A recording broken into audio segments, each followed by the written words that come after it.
অন্তর্বর্তী সরকারের প্রধান উপদেষ্টার প্রেস সচিব শফিকুল আলম বলেছেন, বাংলাদেশ তার হারানো গৌরব ফিরে পেতে যাচ্ছে। সেই লক্ষ্যে বিশ্বব্যাপী কাজ করছেন অন্তর্বর্তী সরকারের প্রধান উপদেষ্টা অধ্যাপক মোহাম্মদ ইউনূস। মঙ্গলবার বিকেলে রাজধানীর বেইলি রোডের ফরেন সার্ভিস একাডেমিতে আয়োজিত এক প্রেস ব্রিফিংয়ে সাংবাদিকদের প্রশ্নের জবাবে একথা বলেন তিনি।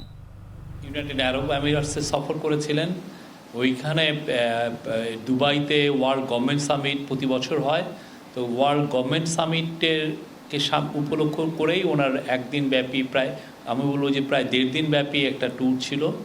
সেই ট্যুরের মূল লক্ষ্যটা আসলে ছিল ওয়ার্ল্ড গভর্নমেন্ট সামিটে তো অবশ্যই ওনার he was one of the major participant.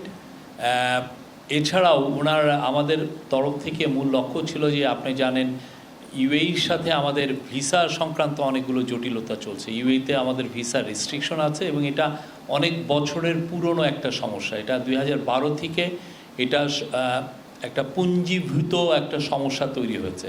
এর ফলে এখন দেখা যাচ্ছে যে যারা সি ফেরার যারা ক্রু, তারাও অনেক ক্ষেত্রে ভিসা পাচ্ছেন না। সবার জন্য ভিসা একটা বড় ইস্যু হয়ে দাঁড়িয়েছে। তো এইটা চিফ অ্যাডভাইজার মহোদয় এটা ওনার সাথে যখন মন্ত্রীদের কথা হলো, এই বিষয়টা উনি বারবার উঠিয়েছেন এবং আমরা বলবো যে এই বিষয় নিয়ে সিরিয়াস আলাপ হয়েছে এবং এই আলাপগুলো সামনে